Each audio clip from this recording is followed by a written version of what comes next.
Okay, welcome back to Peeling Syd Barrett. This will be episode 30, kind of a landmark episode, I guess.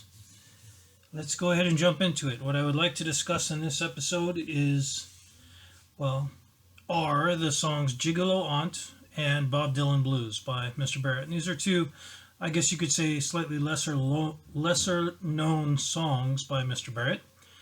But they're both really good songs, and there are interesting things to them. And they also have something about them that ties them together in my mind. And so I'll share that with you during the course of this episode. The other thing that I would like to discuss are George Orwell and Mr. Rothko. And just a heads up that I'm going to be discussing Mr. Orwell, who was a political kind of a figure, and of course had quite significant political thoughts and political writings. So if politics is something that you do not want to listen to or consider or discuss, or if it's something that upsets you, then I guess after we're done talking about the songs, I'll suggest that you go ahead and not watch the rest of the episode, because talking about Orwell without discussing politics is somewhat pointless, in my opinion.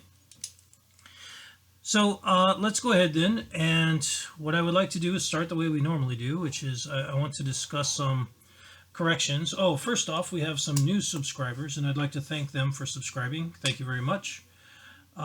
If you want to make comments or add points to discuss in the future, please feel free to do so. I want to make this a very free-flowing kind of organic discussion. And although we can't directly discuss things, I do pay attention to the comments, and I do try to consider what people kind of throw out there as questions or as comments. And certainly, some people have helped me quite a bit with their comments in putting things together. So I think it's a valuable tool for putting together a series like this, to consider what other people have to say and to also note any corrections or comments and mistakes that I might make. And I make mistakes all the time. So, and I'm totally fine with that. That's part of any time you try to make something, that's part of the process, is making mistakes. And if you want to make something that never has any mistakes, that's a great way to never do anything. And I didn't want to never do anything. So let's go ahead and move on. The first is that we just did Feel as a song discussion and Dolly Rocker. And of course, both of those songs appear to be discussing the idea of having some form of a family and perhaps a daughter. And that is referenced in a number of songs, which we started with Scream Thy Last Scream. So if you want to go ahead and check out the Scream Thy Last Scream episode, perhaps that'll kind of clue you in. So the corrections I would like to point out is, first, on Feel, the second verse starts with "She misses her craw." And I specifically mentioned this as something that I didn't really understand.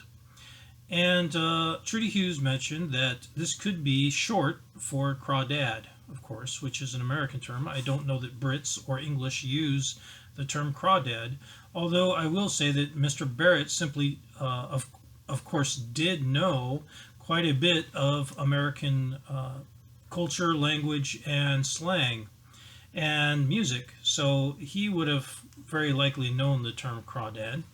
He also wasn't Irish, but he obviously knew quite a bit of Irish.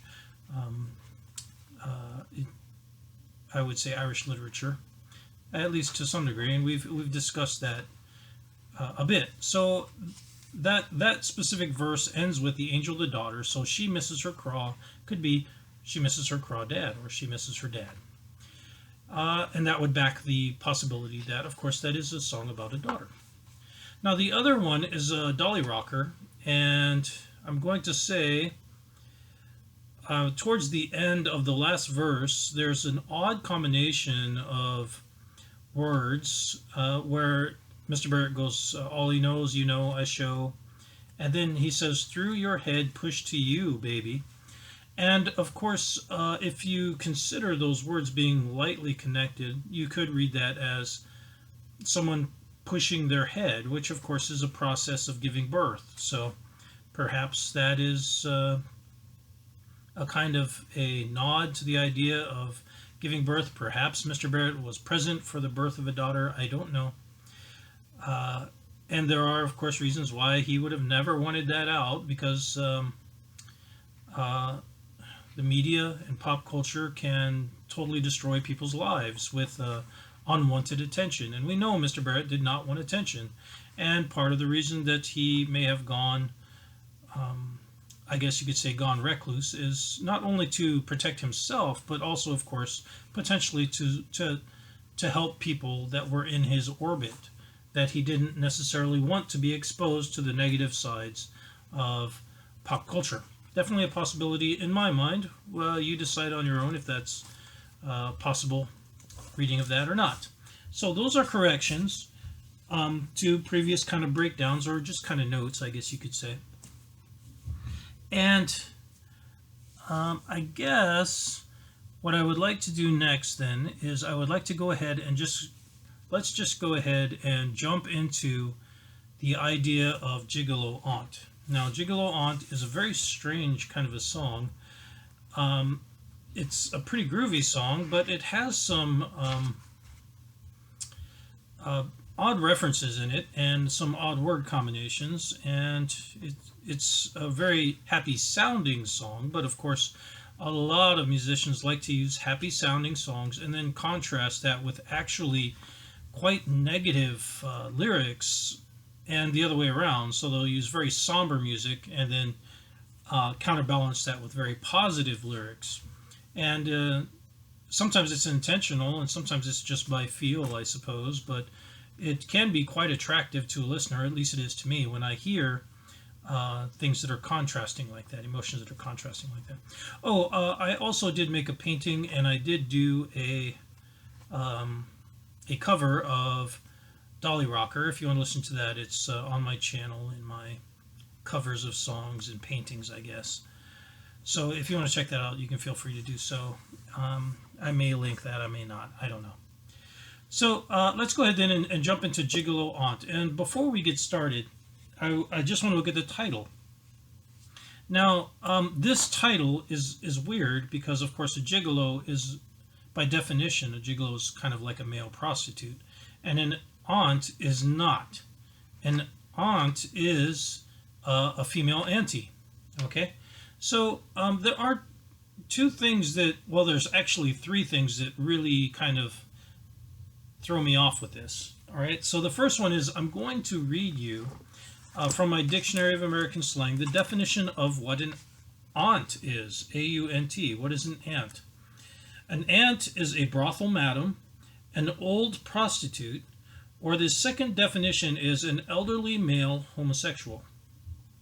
Now, we've discussed the fluidity of sexuality, perhaps in Mr. Barrett's lyrics from time to time. Mr. Chapman and various other people have relayed some stories about that, and of course I don't know what Mr. Barrett identifies as, so I can't say. Perhaps he was polysexual, if there is such a thing. I don't know. It doesn't entirely matter to me. The work, it stands on its own, and I'm not overly concerned with what his sexuality might have been. That may be a big deal to some people that are listeners, but it certainly is not all that important to me, other than perhaps if he wanted to relay some important point about it. And we did break that down somewhat in our breakdown of Arnold, Layne, which also is quite let's say, revealing regarding that same topic. Now, the next thing that I would like to point out in that title is that Gigolo Aunt, if you understand Cockney rhyming slang, is an aunt, or an aunt is Cockney rhyming slang for a plant. Now, a garden plant. Now, garden, of course, begins with G, so does gigolo. So Gigolo Aunt and garden plant, they kind of rhyme. And I do wonder if there isn't some kind of a connection between the words Gigolo Aunt and garden plant. Okay? I don't know that, but I'm just going to throw that out there. Keep that idea in your head as we move on. because this song is a little bit of an accusatory song, and we're going to have to figure out which one of those two might be going on. I don't know, but let's kind of keep going. Now, the song begins with that he's grooving in a trench coat. Now, a trench coat, there was a series of photographs by Mick Rock in Psychedelic Renegades that show Mr. Barrett in a trench coat, in an old trench coat. And I do not know for sure, but I believe in there Mr. Dougie Fields mentions that that is his trench coat. Now, the next line talks about a satin being on trail. So why are the satin on trail? I don't know. Satin is, of course, somewhat similar to velvet. And, of course, we've mentioned before the idea of velvet being tied to a woman. And, in particular, it's used in the song Julia Dream for a velvet bride. It is used in other songs as well, the idea of velvet. But perhaps this is a mention of a velvet or satin bride being on trail. I will also point out the possibility that the satin could be a represent to the group, could be a reference to the group itself, and that would be through the book Groupie by Jenny Fabian and Johnny Byrne. Now, in the very first chapter, she mentions her relations with a certain individual and his band name that she calls the Satin. Now, she kind of hides everyone's identities with pseudonyms. So it is widely expected that she is referencing Mr. Barrett and Pink Floyd in that chapter, but it is not known. And to my knowledge, she has never specifically said that is. You'll have to read it on your own.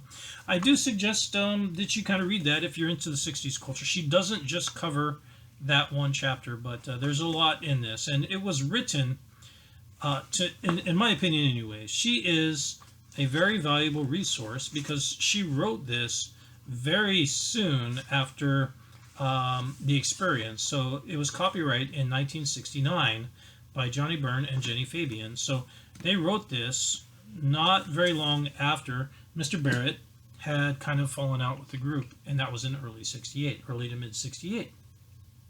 So perhaps he's referencing it there. Now again, these songs, Gigolo Aunt was released in November of 70, so perhaps it was influenced by that and he was aware of the book. I don't know. Just kind of throwing that idea out there. So, at any rate, the satin's on trail. You'll have to figure out what you mean. You kind of think that may mean on your own. And that seems to be all around. And there's tid and lead pale, we pale. So he's playing with the word pale there. Obviously, a lead pail. And then the next bit is about going to the beach. So perhaps this is a reference to a lead pail and a beach. And there's mention that we pale, or perhaps we are pale. There are a number of things that jump out at me with this. And one of the funniest ones is there is a Cure album cover with a lead pail on a beach. And I can't remember which album that was, but I'll kind of throw that on the screen here if I can recall. I know I had that album, and I remember seeing that kind of I don't know if it's a lead pail or a tin pail, but it says here, around in tin and lead pail. Now, the pail kind of fixation is odd because of the use of pale as a kind of a color in two instances that I can think of that are a little bit similar. Now, there is, of course, the David Bowie song where he mentions that someone is...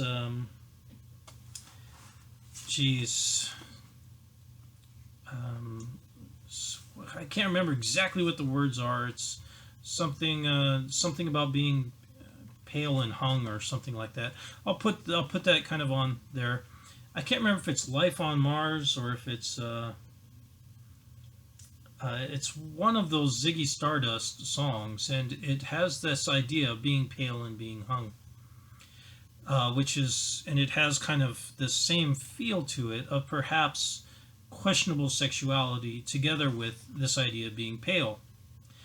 Now, the other thing that I think of when I think of pale is A Lighter Shade of Pale by Procol Harum. And of course, Pink Floyd did actually tour with Procol Harum for a little while, and I'll kind of cite that. I believe that's called out also in Rob Chapman's book On a Very Irregular Head. Anyway, I'm getting off topic there, but it's just interesting to me that he's fixating on the words pale here, and there are other people that are kind of fixating on the idea of being pale in their lyrics as well. Now, this very likely was written, of course, after Ziggy Stardust and after Procol Harum, but it's hard to know when something was put together. So they go to the beach, there's blue and the gray, and everything's on, it's rosy and a beautiful day. Okay, so I just want to point out a couple things here. There's multiple references to color, which we are very comfortable with Mr. Barrett. He constantly references color. Blue and gray is easily explainable, tied to the beach. Perhaps he's referencing the sand as being gray colored. Perhaps he's referencing the wave caps as being gray colored. Perhaps it's a gray day. Although in the next line he says it's rosy and a beautiful day. So I wouldn't think that he's referencing the sky as being gray, but he could be. The interesting adjective here is that it's rosy. And of course, we have mentioned before the constant reference to the color red. And rosy is, of course, a shade of red. And this is going to constantly come up. He is constantly varying the adjectives that are tied to the color red. So he's used crimson, he's used scarlet, he's used pink, he's used red, and here he's using rosy. And the only reason that it's noteworthy is because he's not doing it with other colors. He just calls it blue and gray. But obviously with red, he seems to have an affinity for that color for some reason. Okay, the next line is where it gets a little bit odd. The next verse, he says, will you keep on track? Because he's almost thinking about wanting them back. In other words, he doesn't really want them back. He doesn't want to be with someone. And they're either not keeping on track or they're not doing what he wants to do. Or he's sarcastically kind of saying, keep trying, and maybe I kind of will, but I don't really. And then he says he knows what they are. They're Gigolo Aunt, Gigolo Aunt. Okay. Now, so there are a couple possibilities here, of course. I guess let's just keep going, and then we'll go over the two possibilities of Gigolo Aunt when we're kind of done. How about that? So he mentions in the next verse, he says he's heading down to the light. Dust is in the way. And something about she was being angrier than her male, her water shell. I don't know what a water shell means. Perhaps I'll kind of try to look that up. I'll look that up real quick here. Just give me a second. Perhaps there's some kind of, again, another slang term that's tied to water shell. Although I've never heard such a term before. First time for everything, right? So perhaps there is something to what a water shell could be. I want to say that sounds like similar to the idea of terrapin. I don't see anything for water shell, so I don't know what he's referring to there. But it does feel something like a terrapin or a turtle, a shell in the water shell. Of course, I mean, there are shells down on the beach, so maybe he's saying that that this male is interested in the beach for shells, and he would collect shells. I don't know. Then he mentions that life is love to me, and and I just want to point out the repetitive use of the word me, which seems very simple, but rhythmically it's quite interesting. It's very odd, and it's quite intriguing to me. It's a very pleasurable rhythm. And then he mentions Thunderbird Shale. I have no idea what Thunderbird Shale could be a reference to. Anyway, he mentions again that it's rosy and a beautiful day. The same thing again about keeping on track. The next verse is the last unique verse. He mentions grooving down with a knapsack. It's a superlative day. Again, this appears to be a reference to going down to the beach. And then I mentioned that some wish and a move. And she came driving away. It's a statement that she made a scene. It should have been a superlative day. Everything's on. It's a beautiful day. Okay. So, I mean, that's pretty much it. It's, as you can tell, if you listen to the actual song, you see it's a very upbeat, happy kind of a sounding song. And so I'll point out a few things that are definitely in any way kind of possible. One is, of course, we have already discussed the idea that a gigolo aunt could be a reference to it could be a homosexual reference, of course, and the gigolo portion of it is perhaps accusatory in nature. So when Mr. Barrett is utilizing the term she here, she moved, she came, moved, jiving, she made the scene, or she may have made a scene, I don't know. He could be actually referencing what would be considered to be a homosexual male, perhaps a friend or an acquaintance, I don't know. And perhaps that's what this is about. Perhaps this is kind of accusatory in the idea that, in another way, and that a gigolo aunt might actually be a plant. And we mentioned that in Cockney rhyming slang, that a garden plant and aunt are tied together. Why is that important? Well, he mentions keeping on track and almost running someone back, so obviously he's kind of cut someone off for some reason. Why would somebody do something like this? Well, we have a hint, and it's in a Bob Dylan song called Subterranean Homesick Blues. We've already discussed the idea of the Subterraneans being an important book to Mr. Barrett. The influences of Mr. Bob Dylan are apparent in the next song that we'll discuss, Bob Dylan Blues. But in Subterranean Homesick Blues, the second verse is about Maggie, and she comes fleet-foot, face full of black soot, and there's a mention that heat put plants in the bed butt. Okay, so the heat is, of course, a slang term for the government or the police, and they're putting plants in the bed, or plants in that case. A plant is a government plant or a police plant. So anytime you hear the term plant, of course, as an American, we recognize the term plant. It's used quite frequently. I don't know that everyone would, but perhaps that's common in Britain as well. I don't know. So let's see. The fifth definition of plant in this American slang is a spy, a police spy. There are other things that are related to it: a hiding place, a cache of stolen money or goods, a frame-up, etc. This seems to be a somewhat common criminal term for a police-style spy. So, obviously, we discussed that Mr. John Lennon had kind of made himself the focus of some political intrigue for quite some time. So he obviously had a political stance and had made himself some political enemies.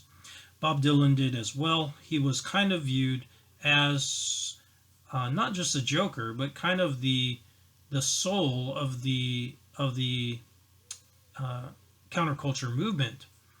Whether he wanted that or not, I don't know, but he certainly did, and he certainly would have been watched and would have been aware that people were watching him. So perhaps Mr. Barrett is relaying that idea here in a gigolo aunt, that he has recognized that someone may be a gigolo aunt. And I will just point out, finally, that we have mentioned garden plant and the Cockney rhyming slang, but GA, the initials GA, of course, if you just look at the initials, they could be explained as GA or government agent. So perhaps that's a reference to that, and he's aware of it, so he's calling them out via this song, or I don't know. So let's go ahead then and move on to the next song. You decide kind of what you think Gigolo Aunt might be about. Perhaps it's just kind of a vindictive song that's kind of making fun of someone. Perhaps he's making fun of himself as a gigolo aunt. Perhaps he's saying that someone else is a gigolo aunt, someone else that's dealing in the trafficking or the dealing of I guess you could say questionable prostitute type activities with other people. I don't know. You'll have to decide. But let's go look at Bob Dylan blues now, okay? Because we've just made some cross references to Bob Dylan, and I want to kind of break that down here and discuss a few things. So, why would there possibly be a Bob Dylan reference, and what might Bob Dylan have meant to Mr. Barrett? So, I'll link a video of it. You can check out Bob Dylan Blues if you like, and I will just point out that the intro to the song is played by Mr. Barrett. And numerous people have said that Mr. Barrett couldn't play guitar, but that's pretty funny. He sounds pretty good to me right there. So that's him just kind of plucking away at the guitar and doing a really good job of it. So just want to say, yeah, he could play guitar. So let's kind of point things out. He mentions having the Bob Dylan Blues. And he has the shoes and the clothes and everything. He's got all the looks, but he doesn't care anymore. He doesn't care less. He couldn't care less for some reason. So he says in the next verse, he's going to write a song about right and wrong. And he's going to talk about God and girls. And then he said he's going to, and then be quiet while I make like a cat. Okay, I just want to point out now that cat, of course, is another slang term for a guy. Generally speaking, a pussy cat is a girl and a cat is a male.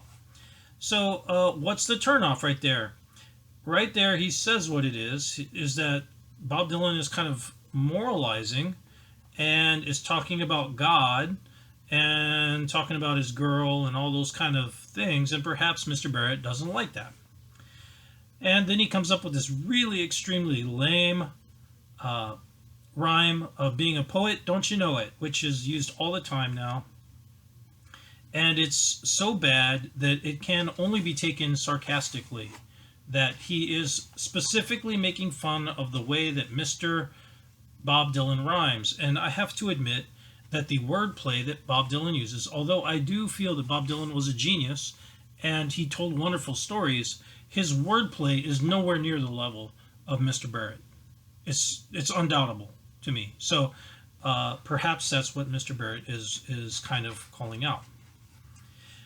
In the next line, he mentions that there's wind, you can blow it, which of course is a reference to blowing in the wind. And we'll, I guess, get into that in a little bit here.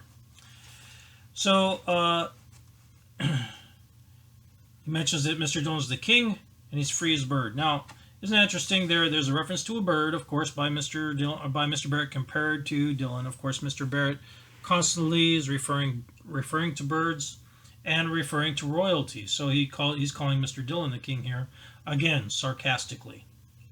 As in, he's not the king. Who would be? I don't know. Perhaps he feels he is.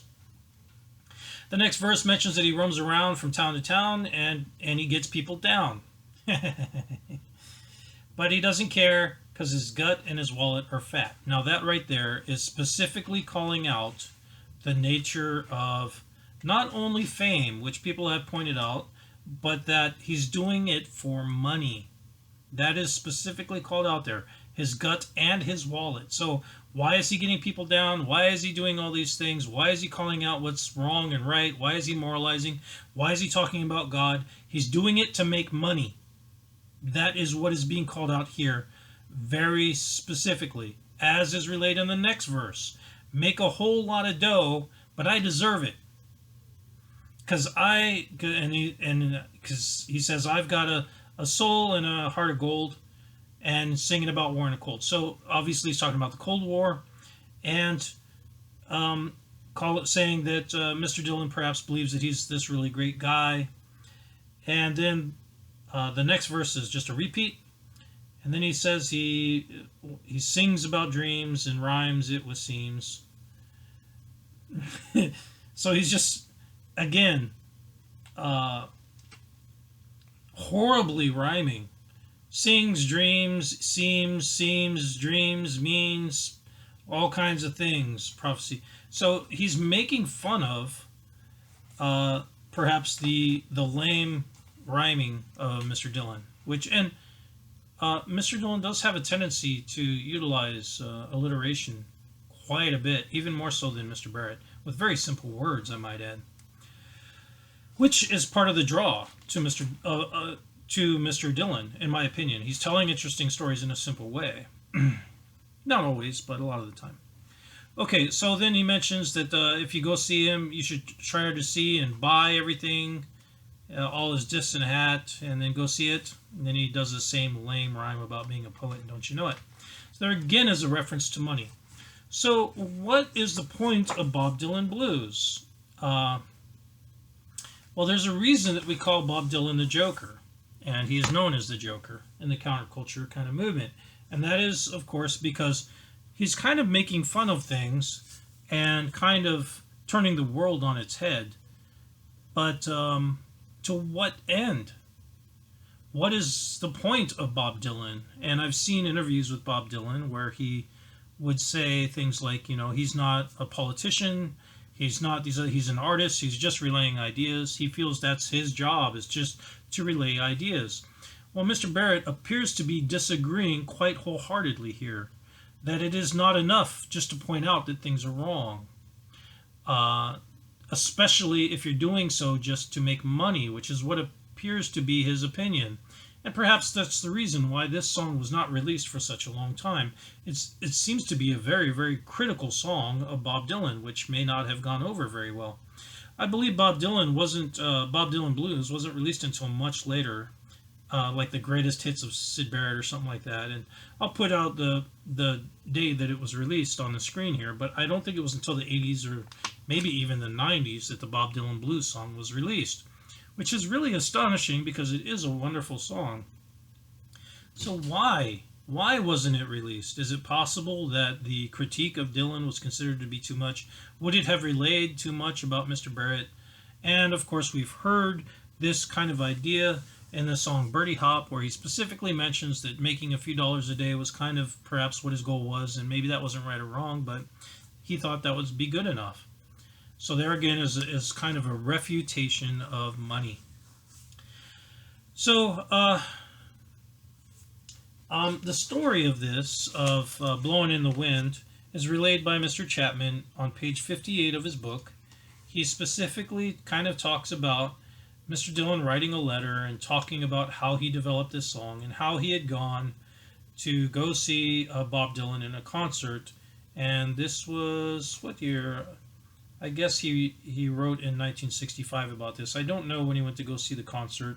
It was in maybe 64 or 65. But again, another very good story that's from Mr. Chapman's book that kind of discusses the development of this song. And I want to point out that's a very, very early song. This is 64, 65 that he wrote this song. So how long he worked on it and what form it was at that point in time, don't know. But he certainly was considering it for quite some time. Okay, so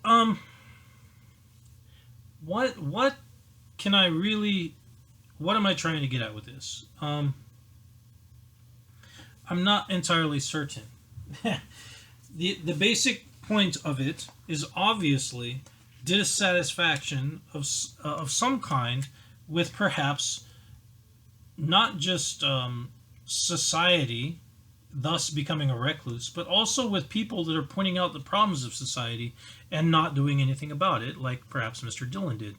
Although I guess you could argue that Mr. Barrett did a very similar thing. He just kind of became a recluse and eventually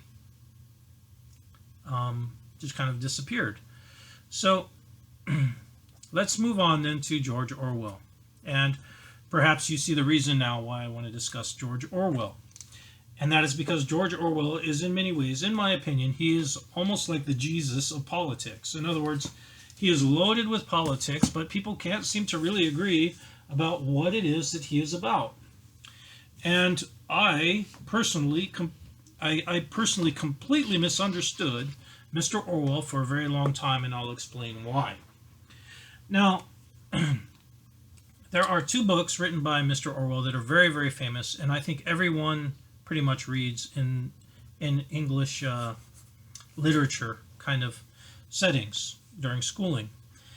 Those are, of course, Animal Farm, which was written in 1945, and 1984, which is written in 1949. Now, 1984 is, of course, a kind of a technical dictatorship a dystopian technical dictatorship that's very similar to Brave New World, but even worse, and in many ways is considered to be a critique of communism, or the communists of that time, justifiably so. There are quite a few references that make that abundantly clear. So, what is it about these two books that kind of has thrown me off? Now, I've read both of these. I thought I understood them very well, but I want to point out to you that I was wrong. And I didn't realize how wrong I was until I read a book called Homage to Catalonia, which was written by Mr. Orwell in 1938, but I do not believe was released until much later. And I don't know exactly when it was. Here I've got my copy. I will try to really quick give you kind of the... This is a collection that's two books together, Homage to Catalonia and then Down and Out in Paris and London. Down and Out in Paris and London is kind of funny, but Homage to Catalonia is anything but funny. Now, let's see. Homage to Catalonia, I've got copyright 1952. So, this story, Homage to Catalonia, is written in 1952, but it actually is relaying the stories of Mr. Orwell's fighting in the Spanish Civil War.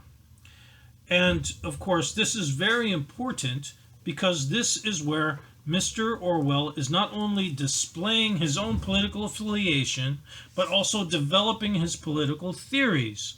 It is during this point in time that he comes up with his life experiences that form the basis of the stories that he will use in Animal Farm in 1984. And as we constantly discuss in context the peeling of Syd Barrett, you must also peel George Orwell if you want to understand the nature of the literature that he has written. And I never did do that. I never was required to do that, and nobody did it for me. So I always understood Mr. Orwell to be a staunch anti-communist, which I understand is true. But, of course, the opposite I assume to be true, which is not. I assume that Mr. Orwell was pro-capitalist, but he is not. And you won't really understand that unless you have read Homage to Catalonia. You need to understand something very, very specific to Mr. Orwell and what he was doing in Spain. Now, he was fighting for the freely democratically elected government, which was a slightly leftist government that had numerous leftist influences, including communists and including specifically anarchists. And when Mr. Orwell went to Spain to fight, he did not fight as a communist. He fought as an anarchist. He joined the anarchists in Spain. And these terms are all very, very loaded terms. And people think that they understand them very well, and Orwell discusses them to some degree. So I'm going to give you some sections of this book, Homage to Catalonia, and I want you to think about them if you are so inclined. Now, on page 65, he outlines the difference between what a communist and what an anarchist viewpoint is. Okay? So let's kind of discuss this. On page 64, he gives the communist kind of point of view, that bourgeois democracy is only another name for capitalism, and so is fascism.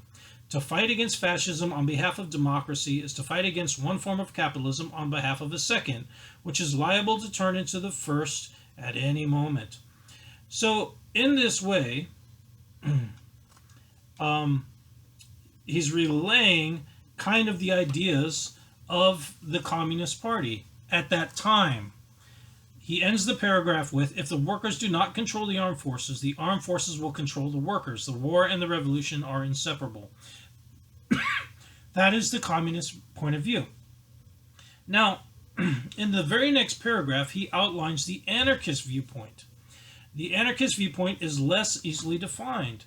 The loose term anarchist is used to cover a multitude of people of very varying opinions.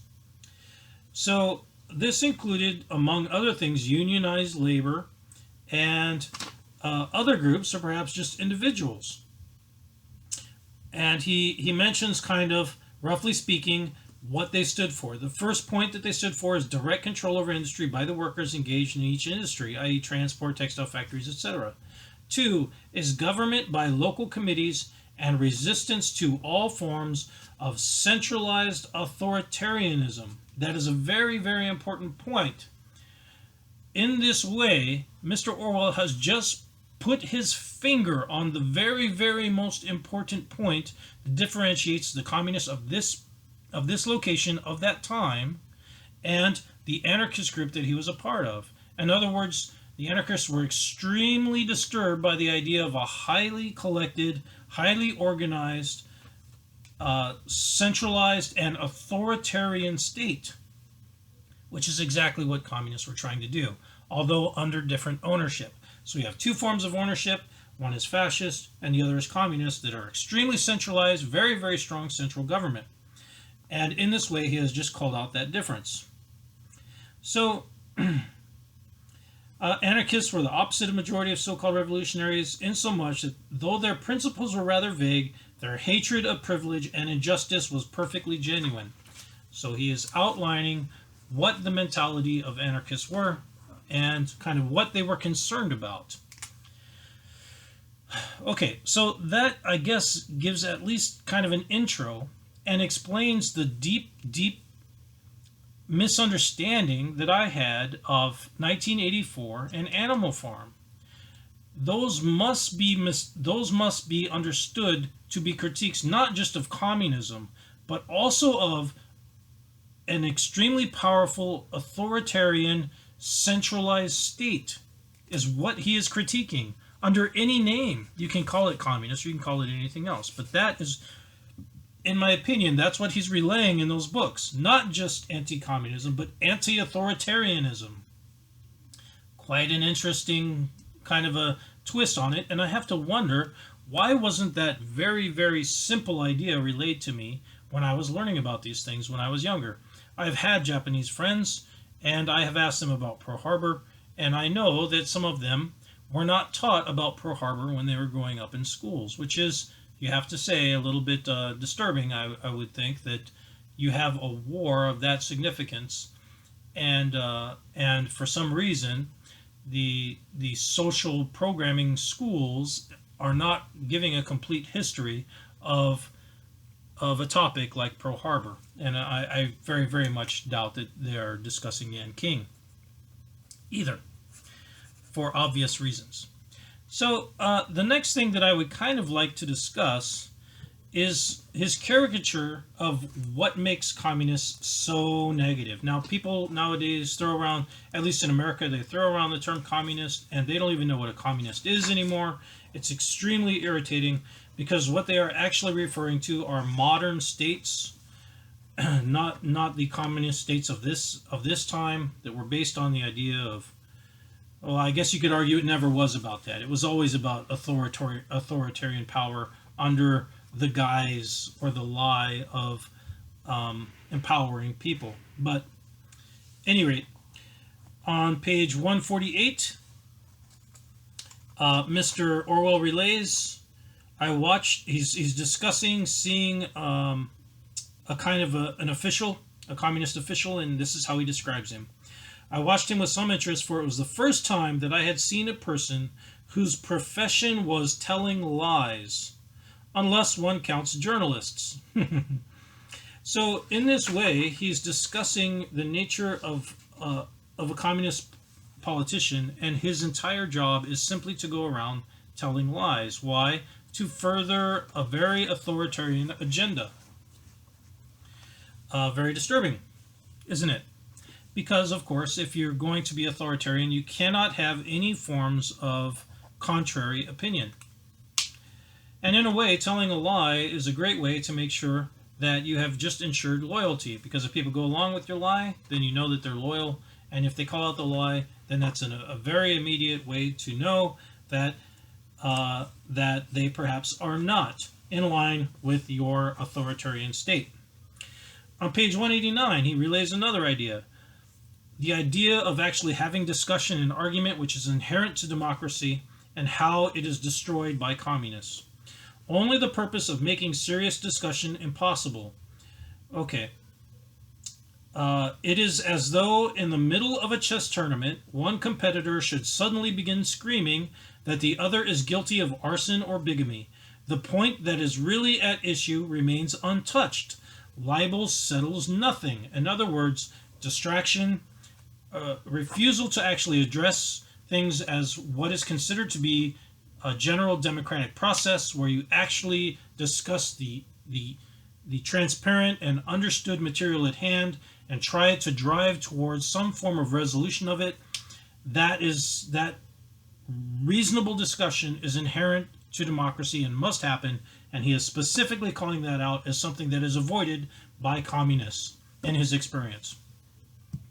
Okay, let's go ahead and move on then to the nature of individuals. Now, he has some stories in here that are absolutely wonderful stories. On page 235, he mentions or relays the story of his specific relation to Spaniards. And this is what he says. I have the most evil memories of Spain, but I have very few bad memories of Spaniards. On the next page, on page 236, he specifically mentions his room being searched by I guess you could call them Spanish police. And at that point in time now, the communists had kind of taken over, and they were searching for any kind of I'm not sure if these might have been after this might have been after Franco had taken over. So I'm not sure if at that point in time he was looking to leave.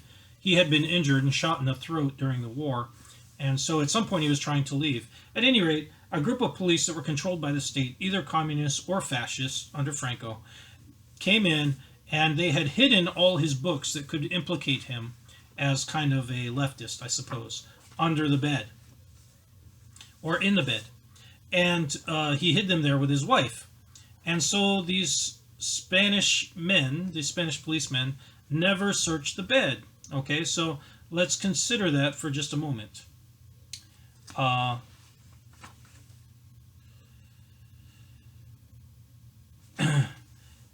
He mentions quite specifically, they picked each packet to pieces and examined each paper separately, in case there should be messages written on them. Altogether, they were on the job for nearly 2 hours, yet all this time they never searched the bed. My wife was lying in bed all the while. Obviously, there might have been half a dozen submachine guns under the mattress, not to mention a library of Trotskyist documents under the pillow, yet the detectives made no move to touch the bed, never even looked underneath it. I cannot believe that this is a regular feature of the Ogpu routine. One must remember that the police were almost entirely under communist control. Oh, so there he states quite simply that these are police under communist control. So this is before Franco was taken over. And these men were probably Communist Party members themselves, but they were also Spaniards. And to turn a woman out of bed was a little too much for them. This part of the job was silently dropped, making the whole search meaningless because, of course, that is where they had hidden everything, was underneath his wife in the bed. And I would like to point out that cultural remark is significant. Okay? I'll now go to page 234. He's being released from prison, and after he has fought for the very Republican government that has thrown him in prison, and also not only been murdering anarchists and overthrown anarchist power structures, but has also imprisoned almost all the people that have survived that were identified as anarchists. The communists have gone through and killed and imprisoned almost all of them, even though they were fighting on the same side against the Franco-fascists. So he's being released, and he mentions on the bottom of page 234, he says, there was no more to be said, it was time to part. Both of us bowed slightly. This is the man, the communist, that is releasing him from prison. And there happened a strange and moving thing.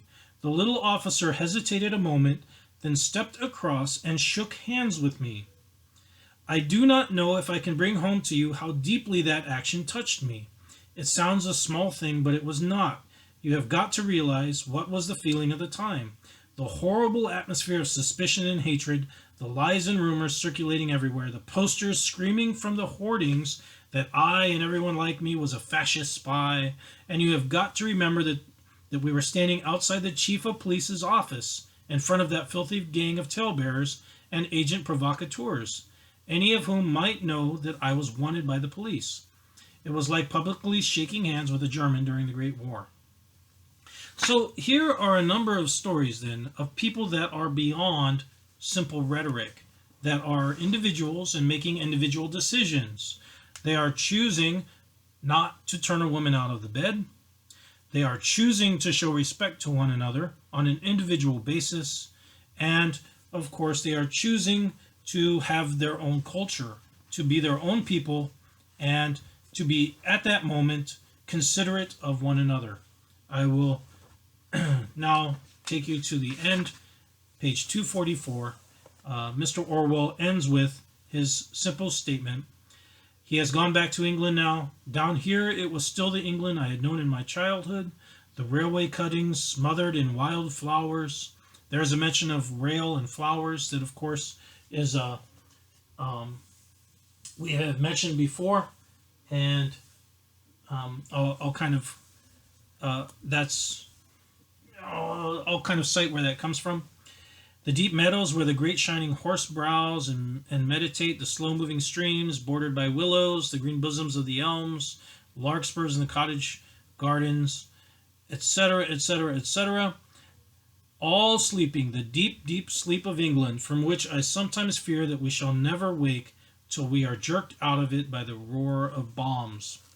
There, then, is the considerations, the true considerations in the true life of Mr. Orwell, all captured within this most important book of his entire career, Homage to Catalonia. It forms the basis for his philosophy, it forms the basis of the man, and it forms the basis of his fear that people will become part of a machine, that they will stop being individuals, that a state will become an authoritarian state that is established by lies, that power is maintained by lies, and that is cruel and remorseless to the situation of the citizens.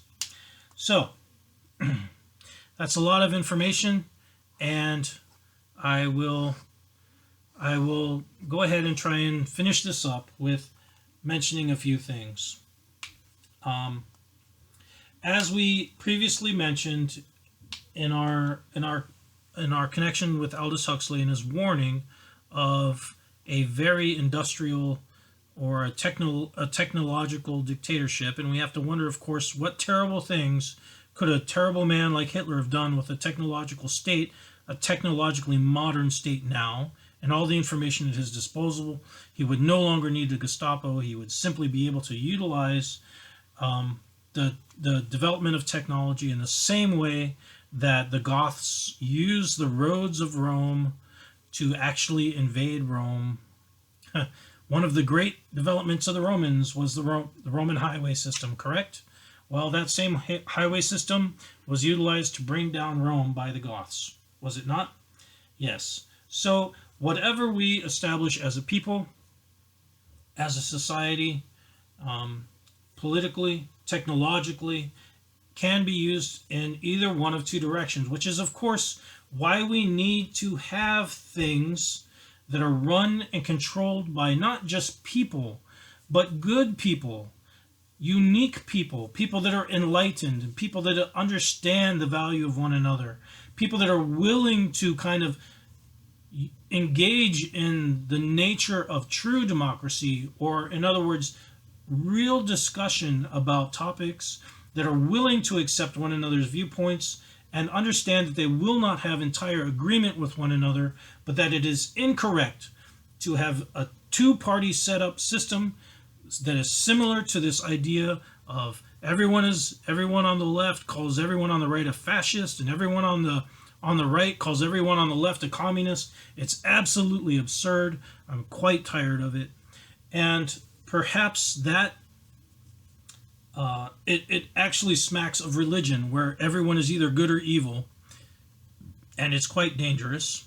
And I do wonder if in some way, perhaps the inability to control that, the inability to figure out how to sever that Gordian knot, by people that recognize that in a way it's a tendency that society has, that people have to simplify things, even though they are quite complex things that need to be discussed and need to have very calm, intelligent, thoughtful people that are in fact moral people that do have some form of moral understanding and sympathy for other individuals, are in control of, so that they will maintain the transparency of it and ensure the safety and development of the people that they are serving and the people that they are leading.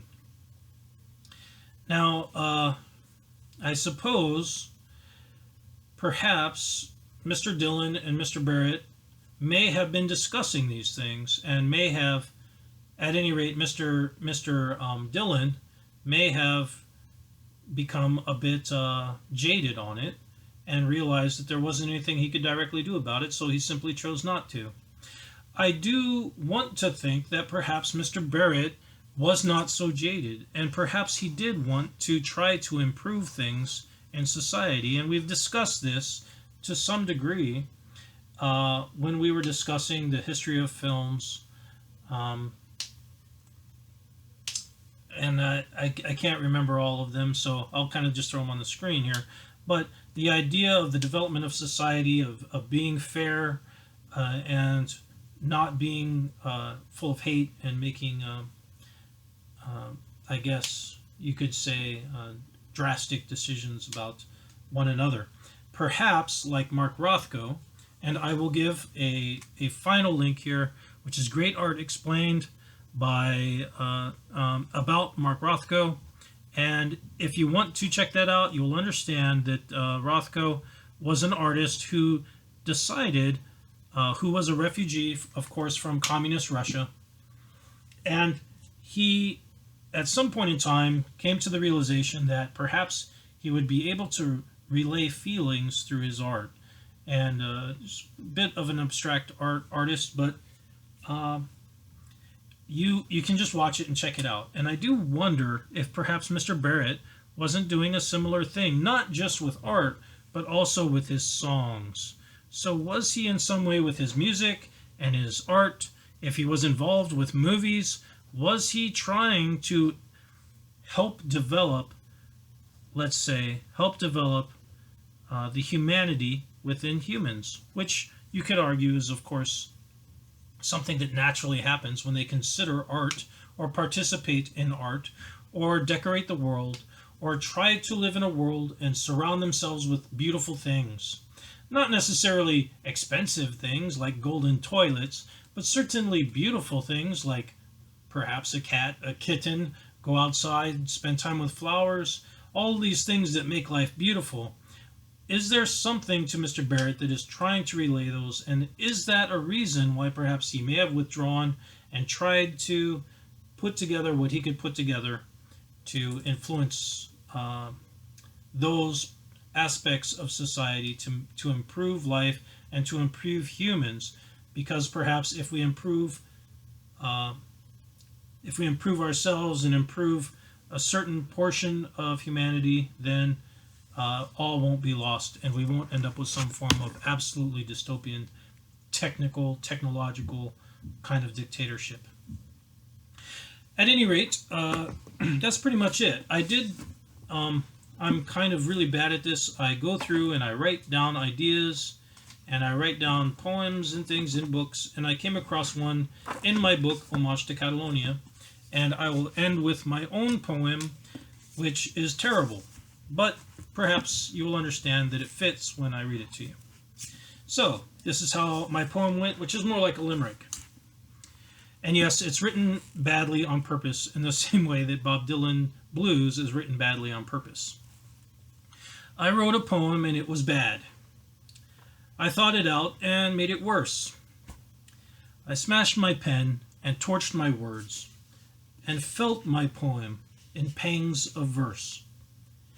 And the idea of that, I think, perhaps captures what is being relayed in a song like Bob Dylan Blues, and what may be perhaps relayed in the art of Mr. Barrett, which is that really what we're trying to relay is a feel.